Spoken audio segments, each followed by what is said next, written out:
Yeah, what's up? Yeah, we good, bro. How do you feel?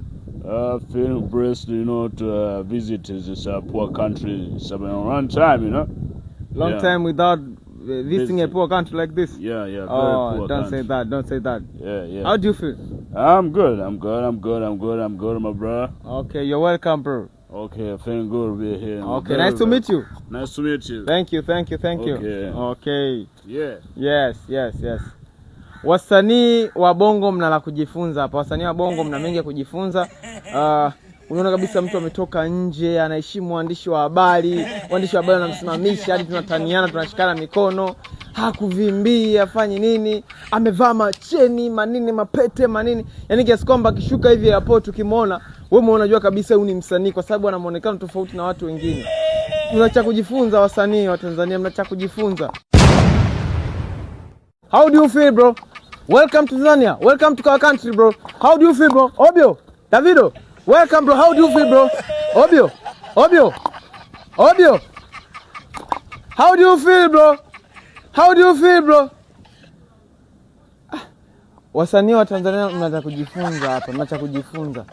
Sio kuwa unakuwa mkarimu muda wote, yani ukisimamisha waandishi wa habari ushasimama ushaanza kujieleza, umetoa siri zako za ndani zote kisa waandishi wa habari.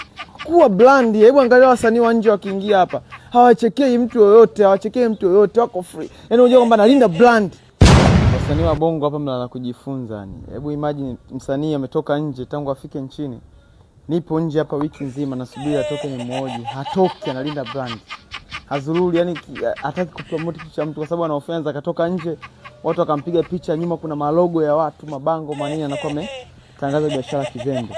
Kwa hiyo wasanii wa Bongo mna cha kujifunza hapa. Si mnanielewa? Mna cha kujifunza hapa.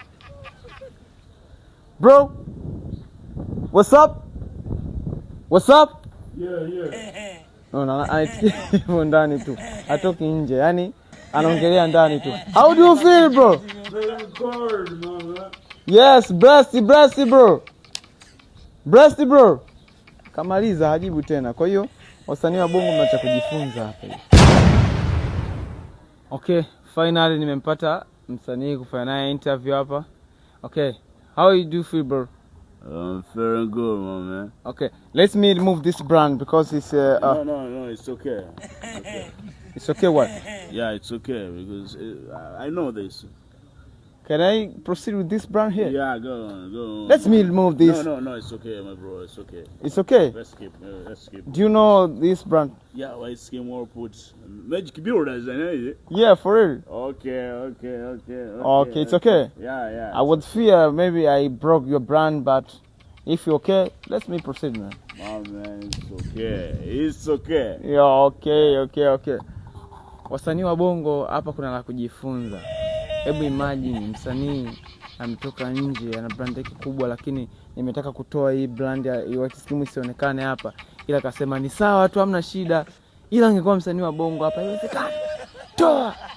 Waishatoa logo ile, nakwambia futa hata